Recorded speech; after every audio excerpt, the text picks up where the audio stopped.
Hi folks, I thought some people might find this video helpful. It's a demonstration on how to use the programmer, the Therma TQX0027. This is a 3-program programmer that does 2 heating zones, one for upstairs, one for downstairs, and the hot water as well. This one came supplied with our Taylor Wimpey home, and in this video we're going to take a look at setting it up and programming it for our heating times. So I guess the first thing to call out is that, let's say you start pressing buttons and you make a complete mess of this.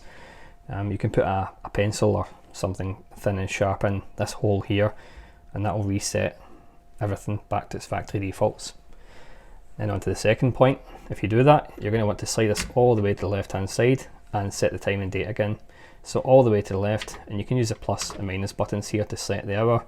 Press this button to go on to the next option, the minute, day, month, and then the year. When you're happy, press the home button.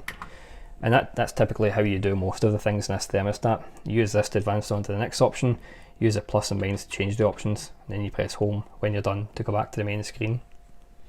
The default option that this programmer should be on when it's running with all the schedules set up is the run option. Using this slider here, you just move it all the way to the far right hand side, and that's by default. That's in its normal state. Once it's all set up, this is kind of how it should be. And ideally you want to see each of the programs here showing auto if you have a schedule set up for each one. Next to the auto, it will show the icon for that zone if the zone is active. So at this moment in time we have heating zone 1 live. Now you can't hear anything in the background at the moment because heating zone 1 must be at temperature. So both of the heating zones have their own thermostats. In this house, one's in the bedroom and the other one's downstairs in the hallway. So heating zone 1's for our bedroom must be at temperature. And then when heating zone 2 or the hot water come on, the icon or the indicator will show here next to those. Okay, it's now gone past 5 PM and you can see there that the indicator for the 2 heating zones and the hot water is showing. Now that's because the schedules that I've set up for each of these on this programmer has them all on at 5 PM. So this is what I would expect to see. They're all on auto and they're all showing as active. The timeout on this thing is a pain in the neck. It keeps timing out every time I go to record the video, so let's see how we get on. So let's talk about setting up times for the central heating zones first of all, and then we'll take a look at the hot water. So central heating zones, we're going to slide this to the heating section, which is all the way to the left and in 1. Now, the first thing it's going to ask us to do is to pick a schedule. So we have 24 hours, 5 2-day and 7-day. So 24 hours would mean it would do the same on and off time every day. 5 and 2-day lets you set up on and off times for Monday to Friday and separate times for the weekend. And then 7-day, which allows you to set separate on-off times for each day of the week. To keep it simple, I'm going to go for 24 hour, and then we click on this button here to go ahead and set those. So for each day we can have 2 sets of on and off times. So the first one for heating zone 1 comes on at 6:30 AM and it goes off at 8:30 AM. And to adjust these, we just press the plus and minus buttons. It then comes on at 4 PM and goes off at 9 PM. And again, I can use these buttons to adjust that. Moving forward, goes on to heating zone 2, which is downstairs in our house. Comes on at 6:30 AM and goes off at 10 AM. And it comes on at 5 PM and goes off at 9 PM. And we click there, it takes us back to the main screen. We can slide it back to the run section, press home, and that's it back to its standard running state. So based on the times that I had set there, it's going to turn it on and off on those times automatically if it's on the auto section for those 2 heating zones. If you did opt to use the 7-day option where you have a unique time for each day of the week, you can use these 2 buttons to speed that process up. The day button will change to the following day, and the copy button will copy the options from the previous day to the current day. Let's talk about hot water. Hot water works the exact same way. So we move this to the hot water section. Same again, you can have the 24 hour, the 7-day or the 5 and 2-day options. So we'll go with the 24 hour. So this comes on at 6 AM. Again, we change it the exact same way.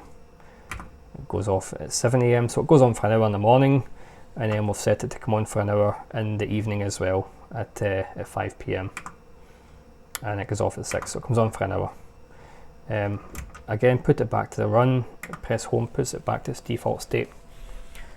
Now, one thing to call out is that although these are set up and you might not hear any activity, obviously it looks at the thermostat that exists for both of these heating zones, and then the hot water cylinder itself will have a thermostat on it too, so that when it gets to temperature it clicks off. So at the moment things are pretty quiet in the background, and that's because the thermostat, I think, for the upstairs zone and hot water's up to temperature already. So yeah, if it's at temperature, although these say that it's auto, you might not have them on at that moment in time. So I'm just going to touch on the boost and advance buttons on the corner here. And if you've used a central heating system before, these are very similar. In essence, what happens here is the boost button is on at the top and it says +hour. And what you would do to use that is you press the arrow buttons here while it's in the run stage, pick a zone, so like in zone 2 there. Now let's say I just wanted to put that on for an hour. I'd press the hour button, press it again, puts it on for 2 hours, press it again, puts it on for 3 hours, press it again, turns it off. So that's how the hour functionality works. If you want to advance to the next program in the schedule, so let's say your heating was due to come on at 5 PM and it was 4:15 PM, what you can do is press the advance button and it'll advance to that next stage of the program a little bit earlier than you'd planned. Now it will display the advance indicator here, and when it gets to the time of the next program, the advance will go away. If you want to cancel the advance, just press the advance button again. Press home to go back to the normal settings. What we're now going to do is take a look at the thermostat for one of the heating zones, and we'll talk a little bit about how that works. Okay, this is one of the thermostats in the heating zones in the house. Now it's not flashing like that. I think that's because it's got an LED display in the camera that I'm using. So what it's telling us at the moment is that this heating zone is 19 degrees, and the flame icon's telling us that it's applying heat to this zone because it's not at the set temperature.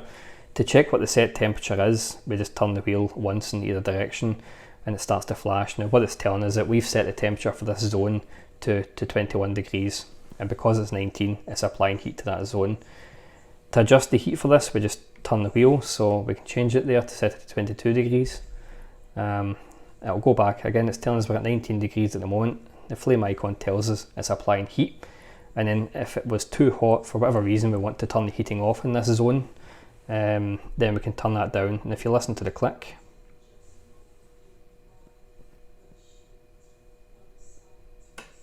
that click has taken place. It's turned off the flame icon, and then because the room is at 19 degrees and the heating is set for 18 degrees, the thermostat understands it doesn't have to apply heat to this room, and it sends a signal back to the programmer to disable heat to the radiators in this zone. If I turn that back up to 21, you'll hear it clicking again in a moment, and the flame icon will come back on. And that's all there is to it. I hope this video has been helpful.